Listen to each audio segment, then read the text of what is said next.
말의 올무, 지난주에 바리새인들이 예수님에게 말의 올무를 걸리게 하려고 말로 흠을 잡아서 예수님을 어떻게 해보려고 질문을 했습니다. 세금을 낼까요, 말까요? 사실 아주 진퇴양난의 곤란한 질문인 셈입니다. 왜냐하면 세금을 내라 하면 하나님 앞에 죄 짓는 거로 여겼고, 세금을 내지 마라 하면 로마에 반역하는 것이 됩니다. 로마 식민지 하에 지금 비참한 삶을 사는, 어려운 삶을 사는 이스라엘 백성들에게 세금을 내라 하면, 아니 하나님의 아들이라고 하면서 하나님의 백성 보고 로마 황제를 섬기라고 백성들 마음을 예수님 마음하고 떼어놓는 거예요. 백성들에게 예수님을 우습게 만드는 거예요. 세금을 내지 마라 하면 이거는 로마에 반역을 해서 로마 법에 당장 집행되게, 잡혀가게, 그렇게 아주 세금을 내라 할 수도 없고 세금을 내지 마라 할 수도 없는 그런 문제를 가지고 예수께 왔는데, 예수께서 결국은 가이사의 것은 가이사에게, 하나님의 것은 하나님께, 동전을 쥐고 있는 너희가 데나리온이라고 하는 황제의 동전과 글이 새겨진 동전을 너희가 사용하고 있는 거 보니까 로마 황제의 덕을 보는 것이다. 그렇다면 로마 황제의 것은 황제에게 돌려주어라. 그러나 데나리온이라고 하는 동전을 쥐고 있는 하나님의 형상을 띤 너희들은 하나님께 순종해야 된다. 하나님께 그분의 영광을 위하여 살아가야 한다. 그 대답 앞에 사실 놀라고 그러면서 입을 다물고 흩어졌어요. 그런데 오늘은 사두개인이 등장을 해요. 자, 23절 읽어봅니다. 한 절입니다. 시작. 부활이 없다 하는 사두개인들이 그날 예수께 와서 물어이르되. 자, 지난주는 바리새인하고 헤롯당, 오늘 여기 사두개인. 이때 당시에 유대인들의 중요한 종파들이었습니다. 그런데 특히 이 사두개인들은 말씀이 나온 것처럼 부활이 없다고 주장을 해요. 이 사두개인들은 사독이라는 다윗 시대의 그 제사장 이름이 있었는데요. 말로는 그들의 후예래요. 그래서 제사장 가문이 많아요. 그리고 제사장하고 결탁이 된, 그래서 성전을 관리하고 성전 예배, 제사를 진행하고 율법을 주장하는, 실상 신앙적으로 아주 중요한 역할을 하는 무리들이에요. 그러면서 이들은 결국 로마하고 협력을 해서, 결탁을 해서 누릴 거를 다 누려요. 자, 요약하면 성경은 5경밖에 안 믿어요. 창세기, 출애굽기, 레위기, 그 다음에 뭐죠?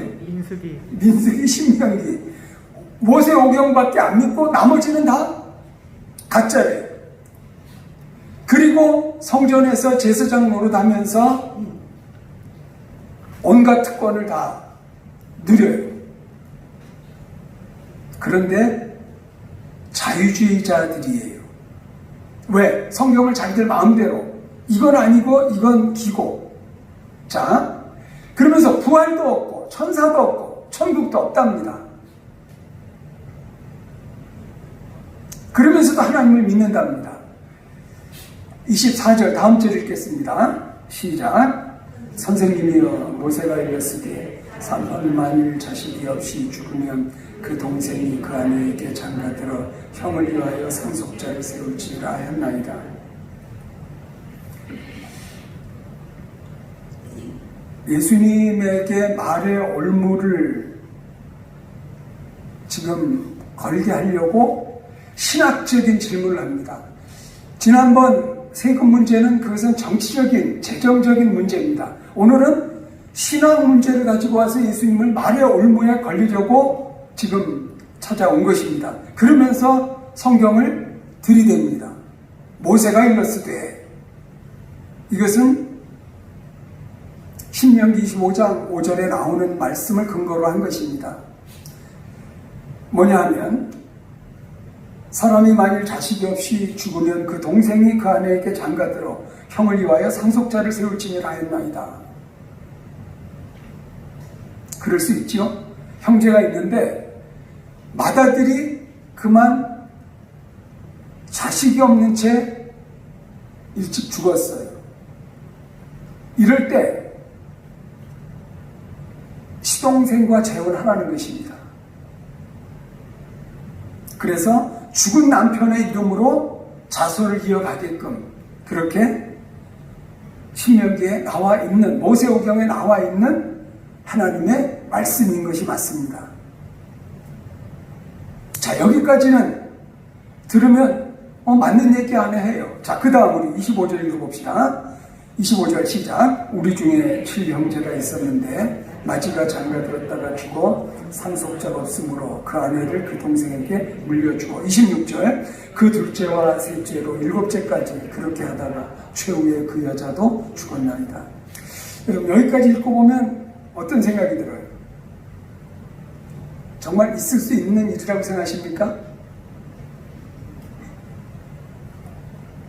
사두개인들이 머리를 짜내고 짜내서 예수님 앞에 가지고 온 질문인데, 예수님을 꼼짝 못하게 말의 올무에 걸리게끔 결국 부활은 없다, 내세는 없다, 이 얘기를 예수님 입에서 받아내려고 만들어낸 문제인데, 여러분 어떻게 생각하세요? 여러분 중에 7남매 아들을 두신 분 계십니까? 그런데 그 7남매 아들이 옆에 동네 분이고 그냥 결혼해서 아무도 자식 없이 죽은 그런 가정을 본 적이 있으십니까? 여러분, 어찌 보면 세계 유래에 어찌 이런 일이 있겠어요? 뭐 텔레비 프로인가요? 세상에 어찌 그런 일이. 여러분, 사두개인들이 예수님을 척잡으려고 얼마나 머리를 썼는지 그들 딴에는 틀림없이 대답 못한다, 아무리 예수님이라도 이거는 피해갈 수 없다 하는 문제를 가지고 나온 거예요. 아니, 7아들이 장가들었다가 자식 없이 죽고 그래서 7형제가 한 여자와 결혼했다는 거예요. 그리고 자식도 없이 죽었다는 거예요.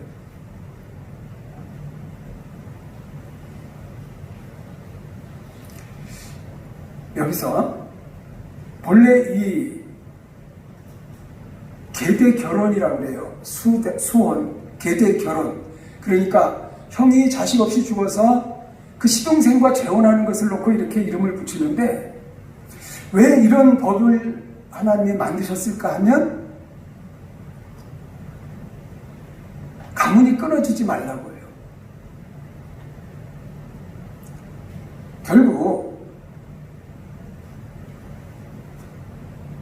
한 가정도 그 후손이 끊어지는 일이 없게 하겠다. 또 하나는 장자권을 중요시하거든요. 이스라엘 백성들은 기왕이면 장자권이 확보되게, 첫 번째예요. 자손이 끊어지지 않게 장자권이 확보되게 하기 위해서 이 법을 하나님이 주셨고, 또 하나는 여러분, 이때 당시에 과부는 살 수가 없어요. 그래서요, 연약한 여인, 남편이 떠나고 자식도 없는 채 홀로 된 연약한 여인을 보호하는 일종의 사회보장제도예요. 여러분, 사회보장제도는 사실 성경에 처음부터 언급되어 있어요. 고아와 과부를 언제나 돌아봐라. 하나님께서 그 사회가 정상적인가? 성경에서는 다른 거 보지 않아요. 뭐 부정부패, 무슨 불신앙, 우상숭배 다 좋은데 하나님께서 가장 중요시하는 게 뭐냐면, 이스라엘 백성들에게 가장 약자인 고아와 과부를 너희가 눈물 나지 않게 돌아보느냐? 이 계대 결혼은 다름 아니라 남편 없이 자식도 없이 남아있을 그 홀로 된 여인을 돌아봐라. 가정이, 사회가, 형제가 돌아봐라 하는 사랑의 법이에요. 여러분, 성경을 잘 보시면요, 결국은 이해가 안 돼도요, 뭐 이런 법이 있어야도요, 공부하고 보면 다 사랑이에요.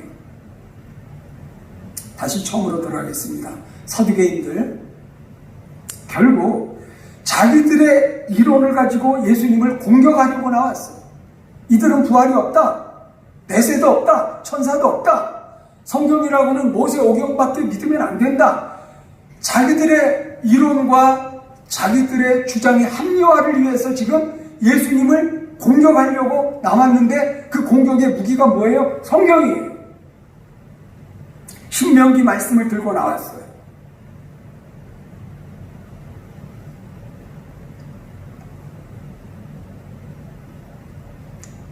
하나님의 말씀을 남을 책잡으려는데 쓰는 것은 이단자들이 그렇게 해요.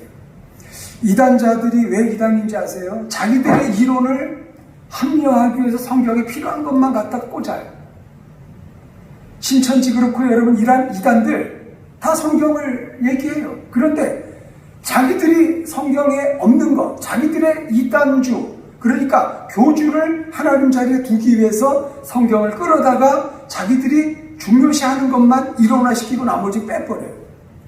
성경은 빼도 안 되고 더해도 안 돼요. 성경을 있는 그대로 우리가 배워야 되는 게 성경의 진리에 우리가 대해야 될 태도예요. 그런데 이단자들은, 오늘 사두개인들은 뭐예요? 성경을 들추기는 들춰요. 예수님 앞에 성경을 들이대긴 해요. 그런데 뭐예요? 자기들의 이론을 합리화하기 위해서 무기로 써요. 예수님을 죽이려고 자기들의 이론을 맞추는 하나님 말씀을 저희들이 들이댄 거예요. 28절 읽어보겠습니다. 28절 시작. 그런즉 그들이 다 그를 취하였으니 부활 때 일곱 중에 누구의 아내가 되리까? 자, 이렇게 칠형제가 자식 없이 죽고 한 여자를 모두 아내로 취했어요. 칠형제도 죽고 그 여인도 죽었어요. 그러면서 하는 얘기가 뭐예요? 부활 때에 일곱 중에 누구의 아내가 되리까? 여기서 두 가지가 문제가 돼요. 성경은 일부일처, 그렇죠? 한 남자와 한 여자, 하나님이 정해주시는 돕는 배필 한 남자와 한 여자만의 만남으로 가정을 이루게 그렇게 하셨어요. 그런데 오늘 여기는 뭐죠? 일처 다부제예요. 결국 바꿔서 말하면 일부 다처제를 허용할 건가? 그리고 또 하나, 부활 문제지. 정말 부활이 있다면 누구의 아내가 되겠습니까? 이 얘기 속에 부활이 없다라는 말을 끌어내야 이게 맞아요. 일부 다처제, 다시 말해서 일부 일처제를 부인해야 되고, 부활이 없다, 부활이 그 문제를 공격하기 위해서 지금 이 문제를 이렇게 끌어낸 것입니다.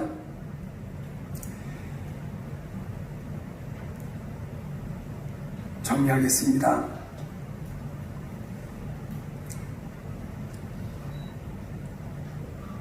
끄는 법을 모르시는구나. 예.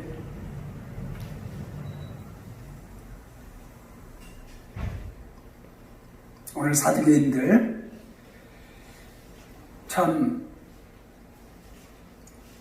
악한 마음, 왜냐? 예수님을 말의 올무에 걸려서 죽이려고. 그런데 아주 신앙 문제를 들고 나옵니다. 부활 문제를 들고 나옵니다. 부활이라는 건 있을 수 없고, 하나님이 정한 일부 일처 결혼 제도도 이거 문제가 있는 겁니다 하는 정말 자기들 나름의 이론을 예수님한테 들이댔습니다. 뭐라고 대답해야 정답일까요? 아니, 이렇게 일곱 형제가 한 여자를 놓고 결혼을 했는데 부활 때에 일곱 중에 누구의 아내가 될 겁니까? 있을 수도 없는 일을, 누구라도 대답할 수 없는 그 문제를 사두개인들이 대답을 했어요.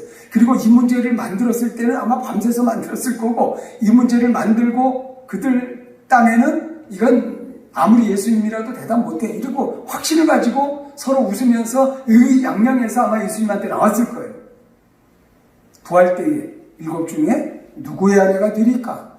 자, 다음 절입니다. 29절. 오늘 요 절인데요. 29절 한 절 시작. 예수께서 대답하여 이르시되 너희가 성경도 하나님의 능력도 알지 못하는 거로 오해하였도다. 다시 한번 읽겠습니다. 시작.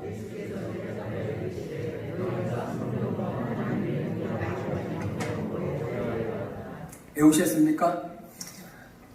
이제 눈 감고 한번, 아니 뭐 눈 안 감아도 돼요. 자, 이제 저만 보고 이 위를 보고 시작. 예수께서 대답하여 이르시되 너희가 성경도 하나님의 능력도 알지 못하는 거로 오해하였도다.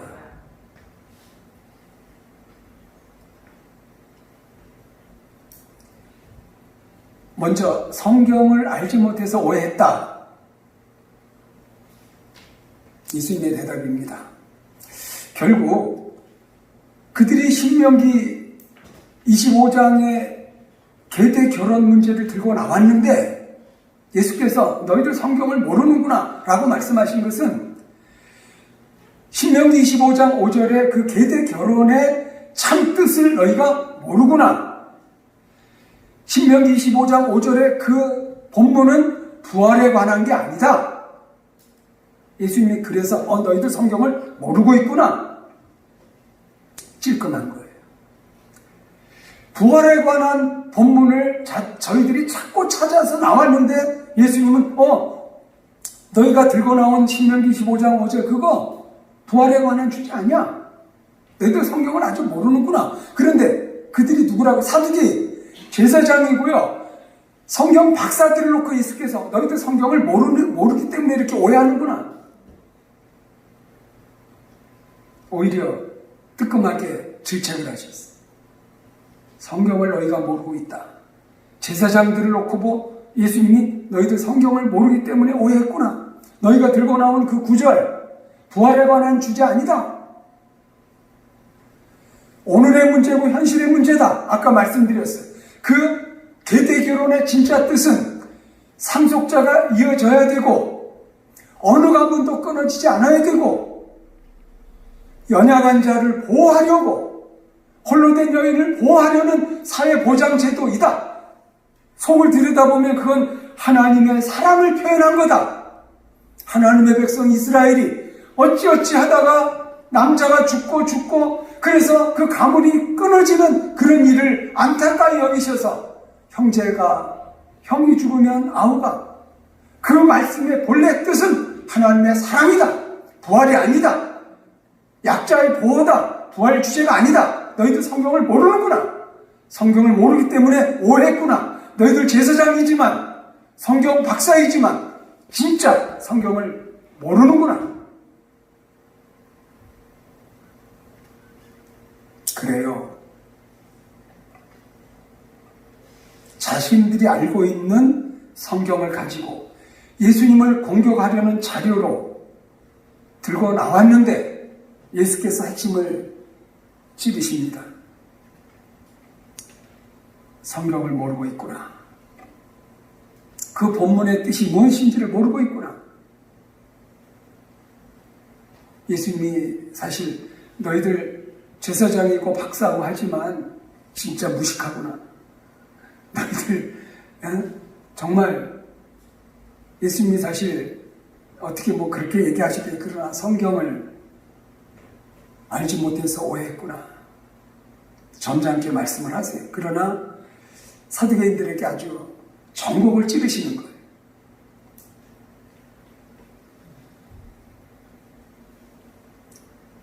사두개인들이 성경을 오해해서 자기들의 부활이 없다는 교리를 증명하려고 들고 나왔는데 바탕에부터 오류가 있다는 걸 예수님이 지적하시는 거예요. 여러분, 우리 삶에는 그런 거 없을까요?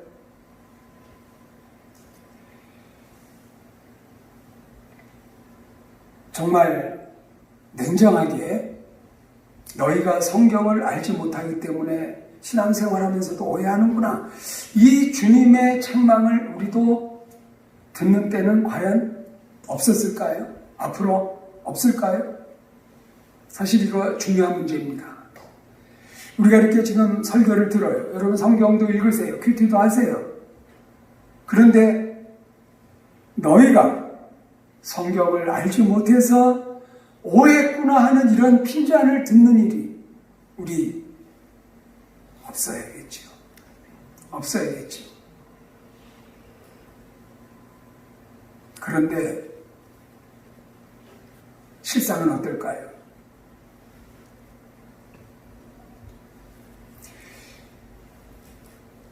그리고 하나님의 능력을 알지 못해서 오해를 했다. 이 부분은 이제 다음 절을 이어가고 있습니다. 자, 30절 읽어봅니다. 30절 시작. 부활 때에는 장가도 아니가고 시집도 아니가고 하늘에 있는 천사들과 같으니라. 이 땅의 삶과 저 세상의 삶이 똑같을 리가 없다. 부활 때에는 장가도 아니가고 시집도 아니가고 하늘에 있는 천사들과 같다. 우리 목사들 간에도요, 이 본문, 제가 한참 지난 때, 농담 삼아 그런 얘기를, 이 부분을 놓고 얘기하다가, 그럼 천국에 뭐하러 가? 장가도 아니가고 시집도 아니가 거기서 무슨 재미있다고 가서 천국 가려고 이렇게 그냥 부득부득 발을 써. 아무 재미없을 것 같은데, 나 천국 안 갈래. 이렇게 말하는 분이 있기도 했었어요. 이 땅에 사는 것은 시집 가고 장가 가는 게 생애 전부고, 큰 집, 그러면서 돈 많이 벌고, 명예 얻고, 이게 다인 것이냐. 그러면서 왜 그 높은 사람들이 성적으로 부끄러운 일을 일으키는지 어떤 때는 이해가 안 가는데, 가만히 보면요, 출세하고 돈 있고 하면,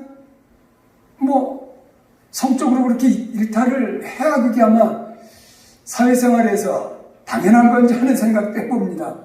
중요한 것은 저 세상에는, 하나님 나라에는 이 나라, 이 땅의 세상과는 다르다. 우리가 아직은 모르지만 꼭 장가가고 시집 안 가지만 그럼에도 불구하고 더 의미 있고 행복하고 더 복된 삶이 저 세상에 있다. 시집가고 장가가는 게 전부가 아니다. 거기에서 얻는 쾌락이랄까 보람이 전부 다가 아닌 하나님 나라의 삶이 있다. 31절 다음 절입니다. 시작. 죽은 자의 부활을 논할진대 하나님이 너희에게 말씀하신 바. 32절 나는 아브라함의 하나님이요 이삭의 하나님이요 야곱의 하나님이로라 하신 것을 읽어보지 못하였느냐. 하나님은 죽은 자의 하나님이 아니요 살아있는 자의 하나님이시니라 하시니.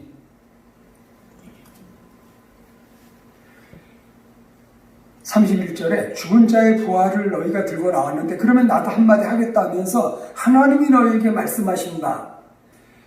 24절에 사두개인들은 선생님이요 모세가 일렀을 때 하고 출애굽기를 들고 나왔는데 신명기를 들고 나왔는데 지금 31절에 예수께서 죽은 자의 부활을 우리 한번 말해볼까 하면서 하나님이 너희에게 말씀하신 바. 그 사두개인들이 중요시 여기는 모세오경 출애굽기 3장 말씀을 들고 나왔어요. 모세의 부르심의 장면이었어요. 모세가 당신 누굽니까?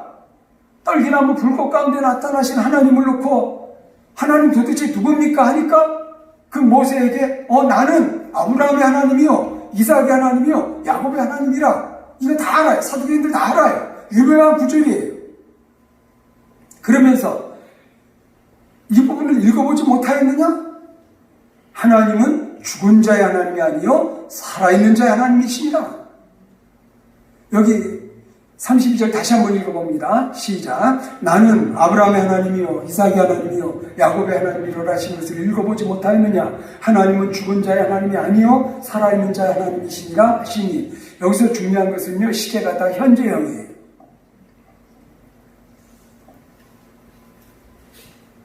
나는 아브라함의 하나님이었다가 아니라 나는 아브라함의 하나님이다.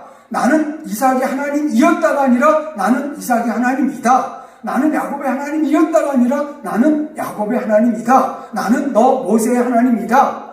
모세보다 500여 년 전의 사람이 아브라함, 이삭, 야곱이에요. 조상이에요. 그분들은 죽었어요. 그런데 하나님이 모세에게 당신 누굽니까? 하니까 모세에게 하나님을 소개하기를 나는 너의 조상 아브라함의 하나님이다. 이삭의 하나님이다. 야곱의 하나님이다. 모세 너의 하나님이다. 현재형을 썼어요. 그러면서 하시는 말씀이 죽은 자의 하나님이 아니요 살아있는 자의 하나님이십니다.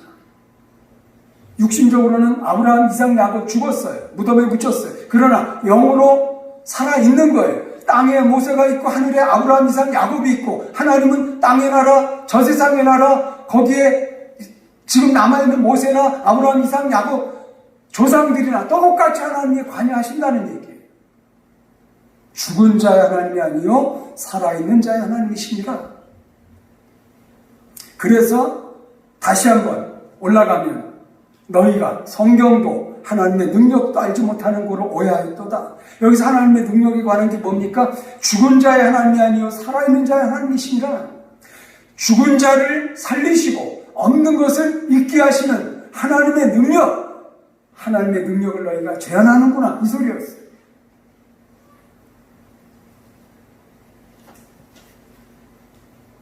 주보 1면을 같이 보겠습니다. 살아계신 하나님, 전능하신 하나님.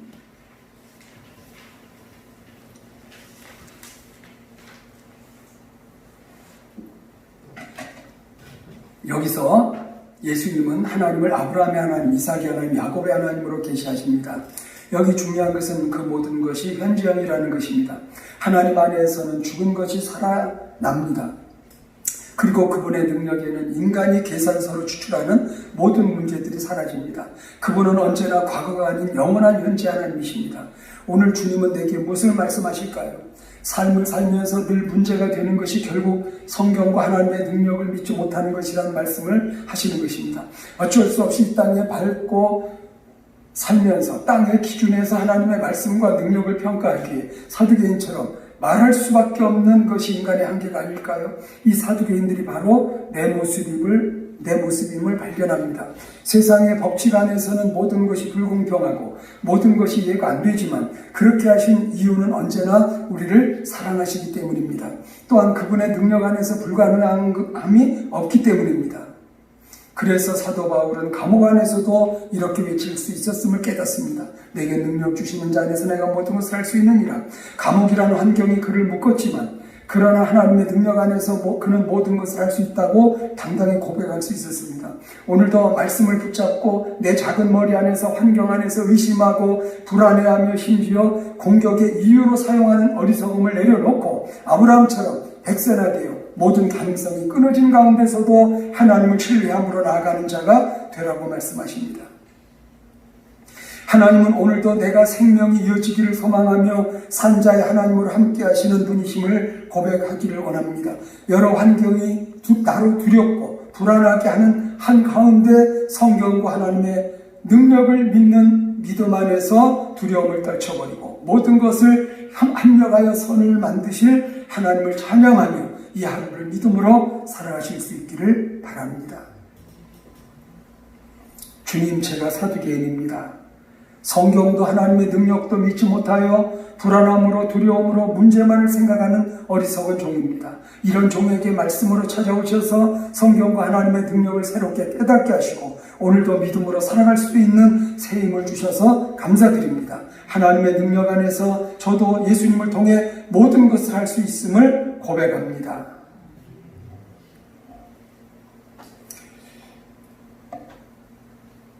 성경도 하나님의 능력도 알지 못하는 거로 오해하였도다.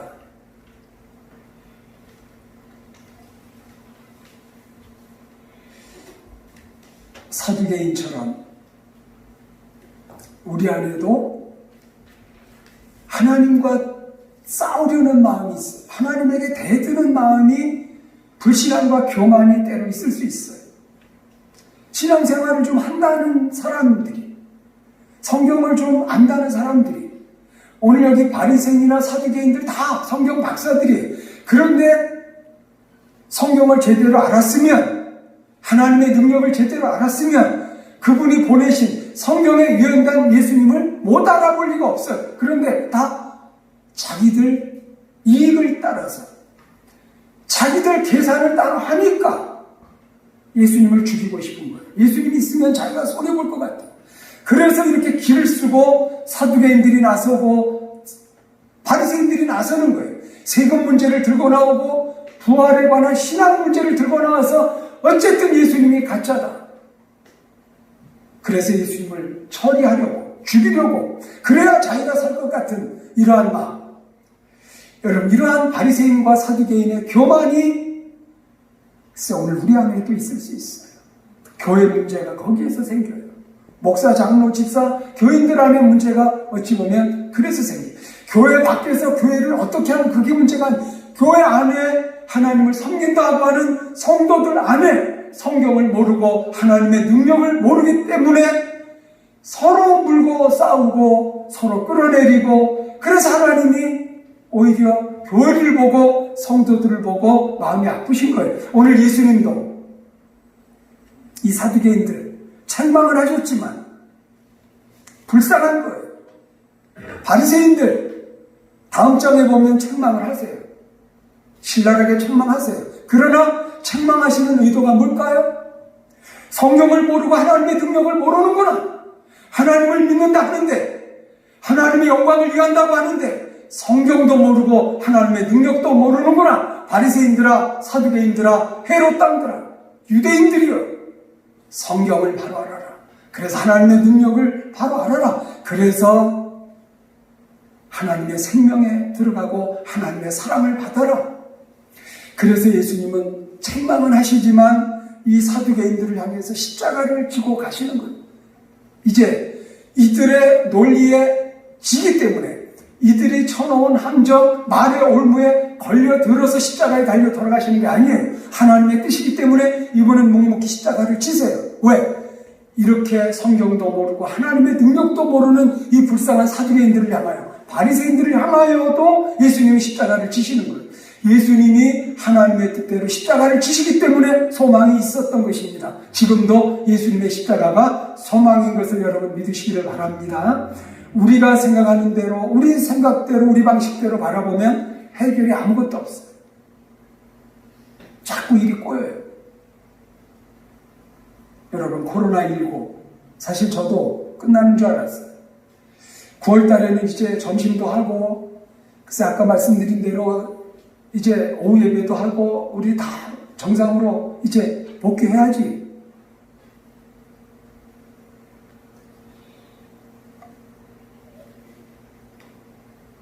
글쎄 말이에요. 다른 이유가 아니라 교회에서 뭐 1000명쯤 모이는 교회에서 몇백 명이 이제 감염이 되니까 또 그냥 교회 예배를 또 다 중단시 말을 못 하겠어요. 교회에서 감염이 됐으니까.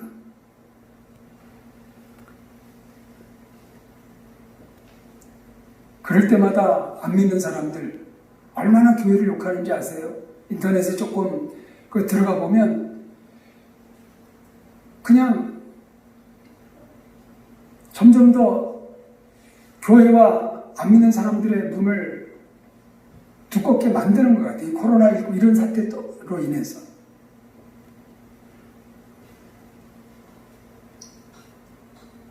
그러면 우리 이후로 어떻게 살아야 될까요? 이후로 어떻게 우리 전도해야 될까요? 사실 이번 코로나 사태 때문에 교회가 위축되는 거 맞아요. 그러나 우리 이대로 주저앉아야 되는 걸까요? 과연 하나님께서 그대로 이렇게 교회를 문 닫게 내버려 둘까요? 이렇게 세상에 손가락질 받고 교회는 사회 악이다. 봐라, 저 그냥 전염병을 교회에서도 퍼뜨린다. 이런 말을 들으면서도 그러면 정말 그대로 교회가 이렇게 주저앉게 놔두실까요?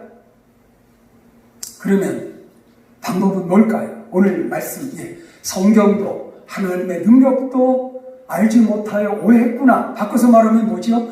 성경을 바로 알고 하나님의 능력을 바로 알고 그래서 참된 신자들이 있으면 이 모든 고난은 회복되고 극복되고 그래서 교회는 더 일어서고 그래서 이 어려운 때에 교회를 손가락질하던 사람들도 결국은 교회밖에 없다. 하나님밖에 없다. 다시 교회로 들어올 날이 하나님이 있게 하실 거예요. 문제는 그래서 이 어려운 때에 먼저 믿은 우리들이 성경을 바로 알고 하나님의 능력을 바로 믿는 아브라함과 같이 바울과 같이 그러한 성도가 되는가 하는 거예요. 성경 바로 알고 성경대로 살고 살아계신 하나님을 믿는 그 하나님의 능력을 의지하면, 그래서 교회를 욕하던 사람들도 여러분을 접해보면 저 사람 말이 달라, 평화교회 나가는 저 사람 행실이 달라, 저 사람은 달라, 저 사람 보니까 하나님이 있어, 저 사람 같으면 나도 교회 다니고 싶어. 성경을 바로 알고 하나님의 능력을 의지하는 아브라함과 바울과 같은 성도 되는 길만이 교회가 사는 길이고, 여러분이 하나님 앞에 인정받는 다른 거 없어요. 아침에 텔레비 한 순서인데요, 여자 변호사가 말을 하는 거 들으면서 또 찔끔했어요. 상담을 오는데 자기가 이혼해라고 그랬대요. 부인 보고 이혼하라고. 딸 손을 잡고 엄마가 왔는데 이혼해버리라고 그랬대요, 변호사가. 이유가 뭐냐? 남편이 그렇게 괴롭힌대요. 그러면서 끝에 하는 얘기가, 교회 다니는 남편인데 다 부인, 교회 가서 예배드리고 오면 성경을 한 장 한 장 다 열어 제낀대요. 무슨 목사님 편지가 없는지, 어느 남자 집사 편지가 여기 들어온 게 없는지 의존증이 심해가지고, 거기에 제가 오싹하더라고요.